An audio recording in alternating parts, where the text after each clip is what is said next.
Good afternoon. My name is Chaplain West. This is the second panel conversation where we have the active duty military chaplains present. And so I'm going to ask them to introduce themselves and we'll begin the conversation.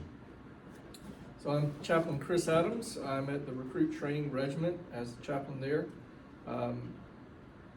15 plus years of military chaplaincy. I've had 4 Marine tours, 3 Navy tours, and I've been here at RTR for about 6 months. Thank you, sir.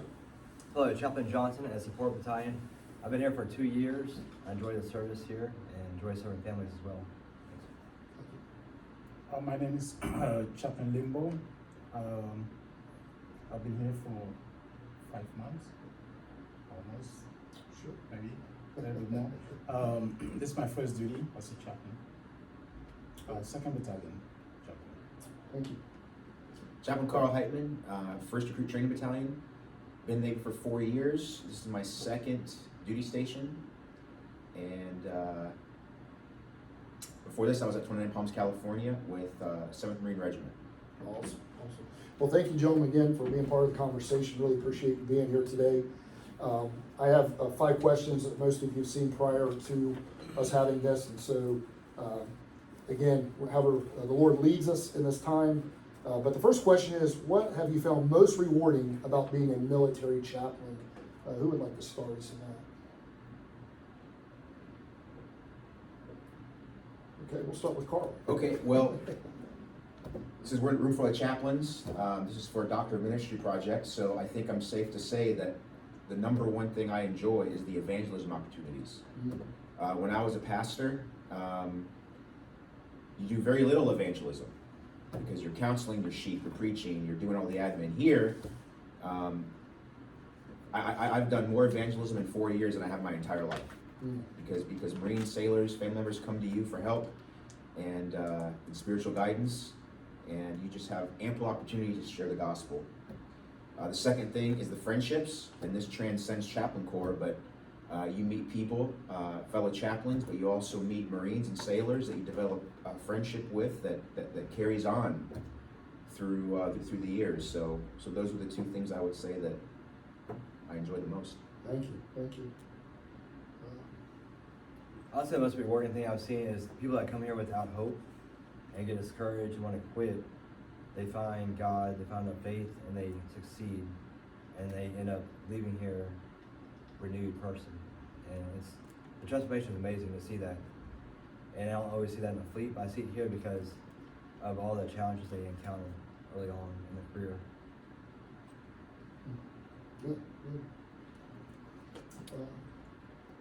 So I would say for me, building upon of course that foundation, one of the other areas that I really appreciate and have found rewarding is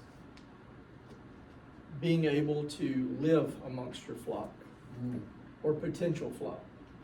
Being able to not get geographically stagnant.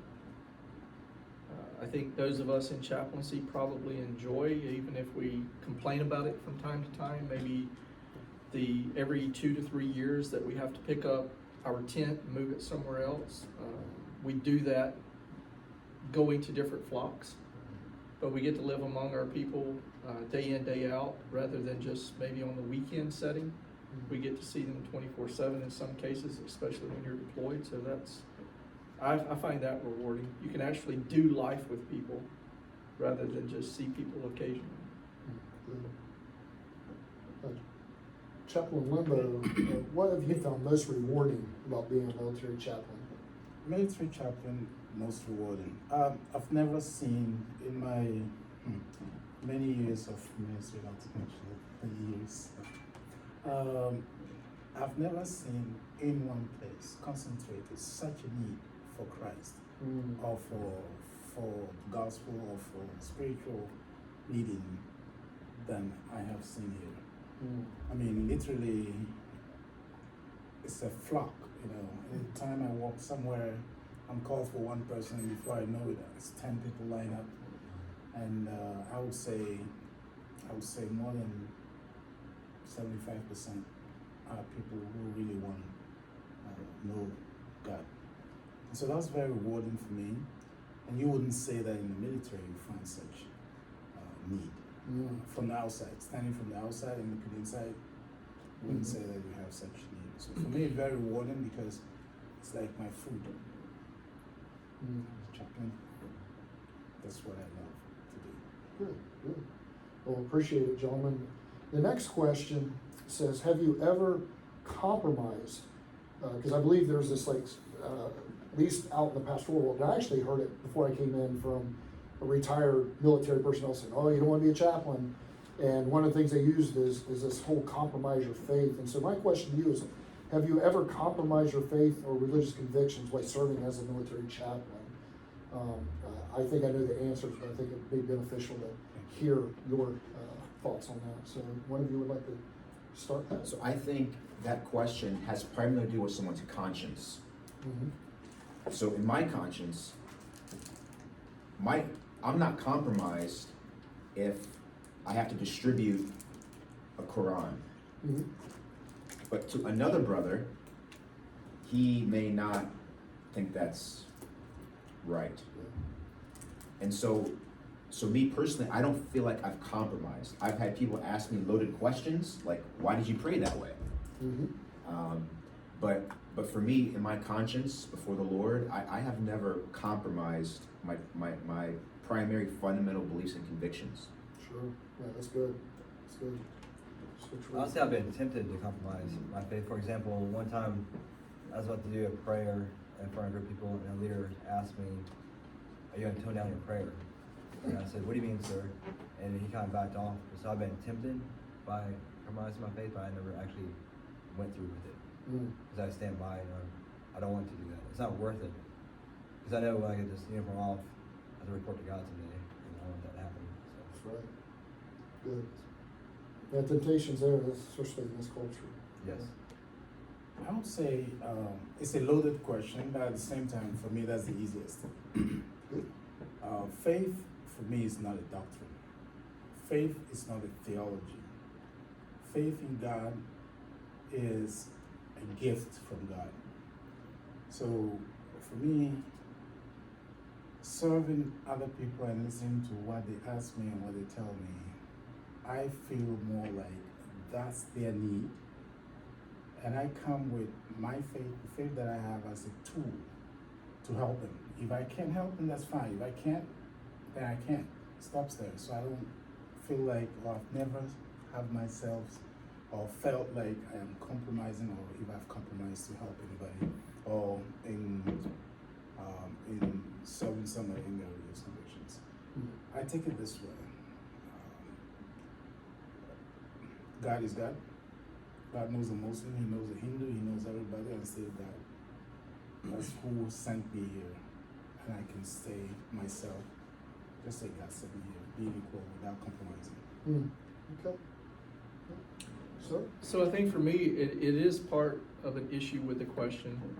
We operate and have operated under the mentality that you collaborate without compromise. You have to realize, and oftentimes this is asked by churches or pastors of churches, can you do this, that, or the other? Well, maybe we can do it, but we don't do it in the way that you're free to do it within a church congregation, where everybody that's under the sound of your voice is of that particular faith, tradition, or tribe. So we're not betraying or compromising our convictions, but you have to be, well, to use Jesus' phrase, as wise as a serpent, as harmless as a dove.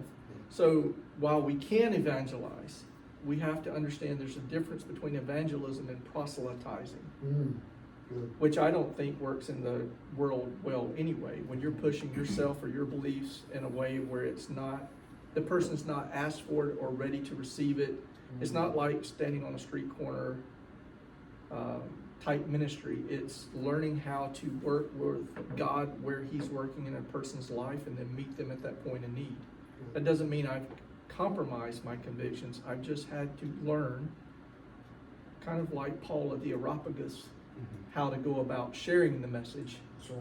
Yeah. understanding my audience. That's good. That's good. Yeah, that's good. Thank you. Yeah, that's probably one of the number one questions or one of the one question we get. And you guys did an excellent job. Thank you for elaborating on that. The next question is opinion oriented, but I think it's a good one. What is one piece of advice that you would give a pastor considering military chaplaincy? So what is one piece of advice, knowing what you know now, 15 years in or 5 months in, what's one piece of advice you would give a pastor that's trying to discern this call? Would anyone like to start that one?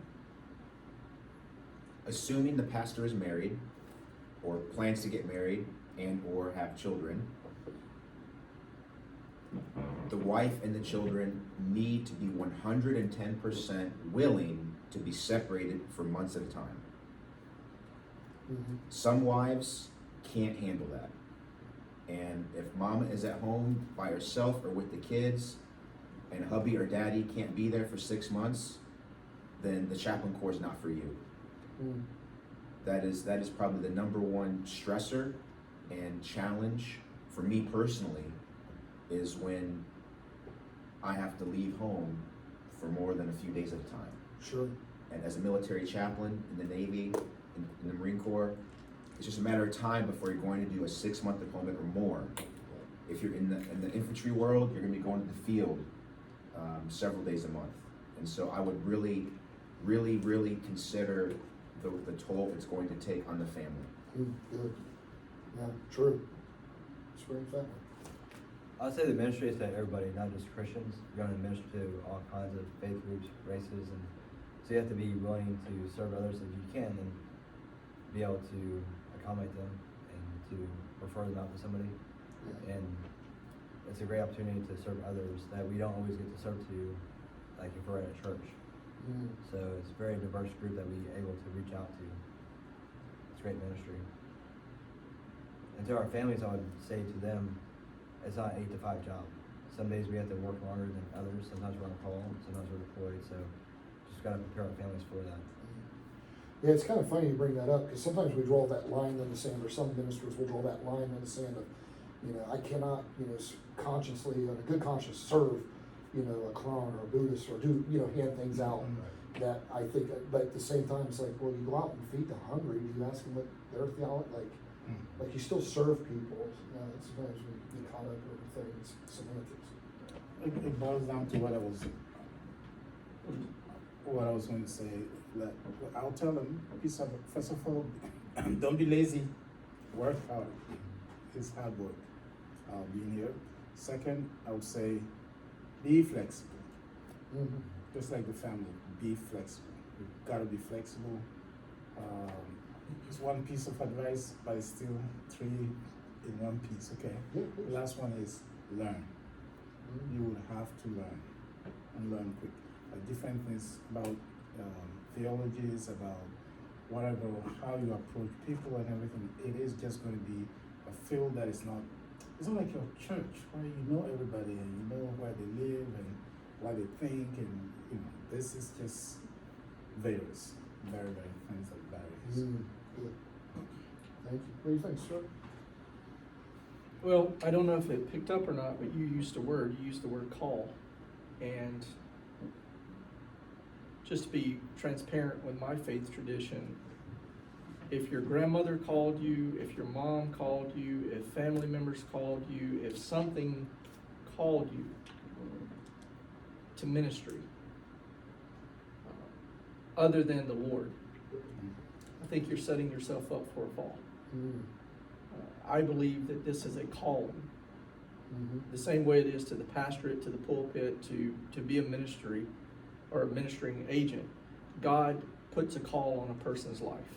Yeah. And if you are just doing this because it sounds cool, it sounds great, it sounds fun, maybe the church I'm at is saying I need to find somewhere else to be, whatever the issue is, if you're not called to this, it's not going to be substantial enough to get you through the 6 months of deployment away from family. If you're not called to do it, you're going to burn out. You're going to find yourself looking for something else to do, because it takes nothing short of a calling to do this type of ministry. So if you're a pastor in a church, if you were called to that church, I would say the same is true here. If you're considering military chaplaincy, think about whether you're being called to do it or not. That's what survived me many years of pastoral ministries was the call. It's the only thing holding me to the plow. It's the call. That was my resiliency. Probably same will be true here. Remind myself it's the calling. It's not the, anyway, good. Thank you, gentlemen, for that. Anyone else before I move on? That seemed like a good conversation we were having. We're getting good stuff. Thank you guys again. The next question, which I really am interested in hearing about from you guys, is what is one thing that surprised you about serving God in the military in this capacity? Not as a chaplain before or pastor before, but in this particular context in the military. What's one thing that kind of surprised you that you weren't anticipating or saw coming? Anyone? I suspected that they would listen to God's word. I suspected, but I was so surprised to know how much they took it seriously. Looking at that AWT, all those guys singing and reading, taking it in, following up with questions. Mm-hmm. That was kind of a good surprise. Yeah, that was surprising to know that they're also human. That has been a pleasant surprise. I say one surprise I've seen is like the people you think are sometimes weak step up through God's power and do great things, whether it's in combat or back home in our country. And that can only be through God's power. You see that God's power working through people that are weak, that shouldn't do certain things, but they do powerful things. And I also see on the flip side, on the bad side, I see leaders sometimes who represent God, not always represent God. And then we have to keep each other accountable, and it helps that we're, a small corps, we can pray for each other and help each other get on the right track, and that's a good thing, because we're all spread out throughout the United States and the world. So we're not really, a lot of us aren't always together all the time. It's not like a congregation, we're spread out. We can still pray for each other. So what is one thing that surprised you serving God as a military chaplain? Sir, you probably got a few surprises in 15. I was just trying to think through them. It's a through. Probably an overarching theme, and each of them was they really do accept you if you do life with them. There's something to shared adversity, there's something to being in the mud, there's something to being on the humps or the hikes, there's something to being in combat, being on the ship. It's not like you're parachuting in. They don't just see you as a minister that's wearing a uniform, they see you as a brother in loosely phrased in arms. I mean, you're One of them. you're one of them, but you bring something to the table, and it's because you're integrated into there. So sometimes it takes a little more work, sometimes it takes a little more time for certain units or with certain people, but just you go from being yes sir, aye sir to hey chaps. And that's when you know that you've been accepted.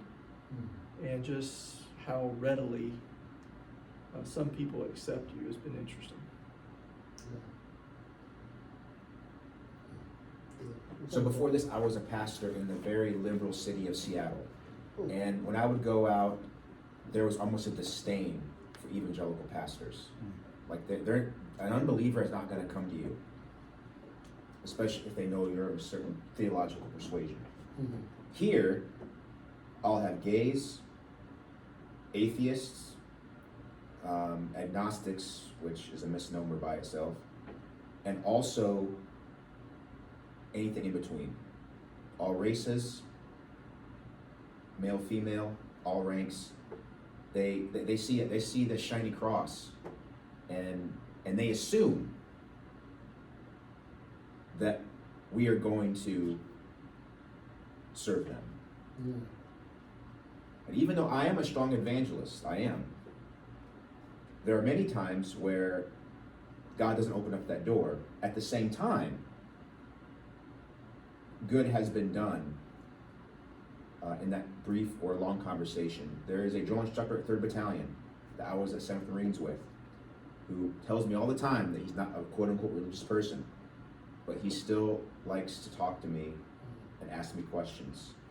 And just like the parable of the sowers, you know, you plant some seed, someone will come water, and God will cause the growth. And that's the faith I have when I talk to Marines and sailors whom you don't get opportunities to talk to when you're in the pastorate. Yeah, I love that word conversation. We get to definitely have some conversations in this context that in others that are just not very unlikely to happen. So I agree with you. Yeah, that's good. Anyone else have anything else before we move on past? Thank you. Next question I had was, and I think you guys sort of answered it, but I'd like for you to elaborate on, is it worth it? I know jury's still out for some of us, right, Linda? Like we're 5 months in, so I mean, I think it's worth it already, but you know, we don't have enough time in. But a lot of the other panelists here, and you still would love to hear from you, but is it worth it? You know, up to this point, is it worth it? Kind of a strange question when you're called, but there's still reality to it. Oh, I guess I'll go with it first.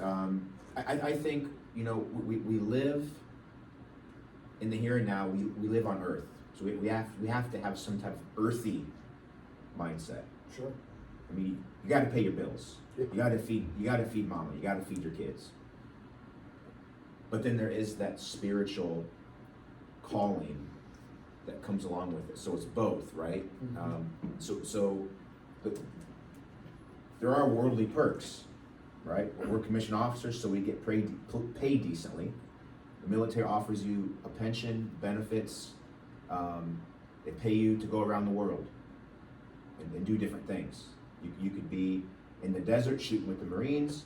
You could be on a destroyer, you know, patrolling for Chinese ships or whatever. Or you could be on the Coast Guard busting drug dealers with the Coasties, whatever. So you have that fun and excitement. But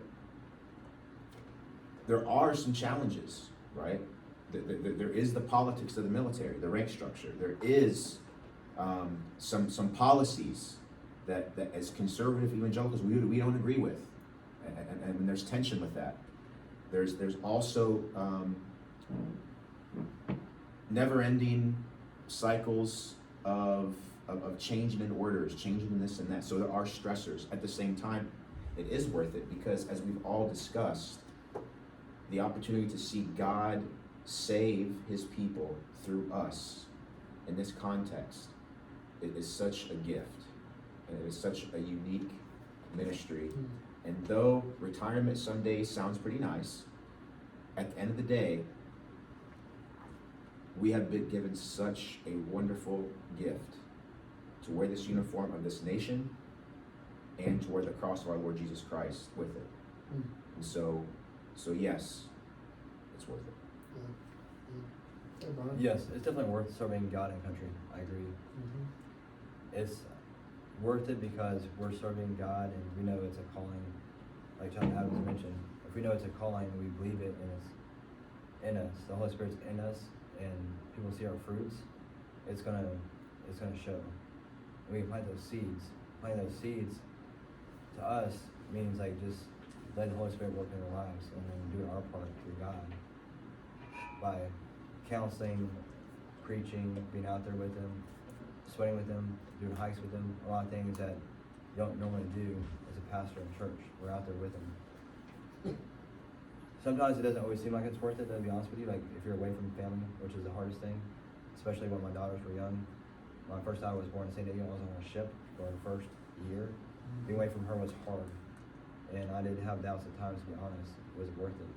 But then being in a longer period of time and seeing the fruits of our labor and seeing people, like you said, get saved, coming closer to God, it's definitely worth it. That peace I have now is it's incredible. So I didn't have that first coming in because you didn't really understand. Once you're in long enough, you'll understand that and feel it from God. Yeah, thank you for sharing that. Sure. I was deployed with my first daughter. I was not a chaplain, but it's hard. Yes, it is. Chaplain Linda? I think on my end, I've always been away from home, always been away from family.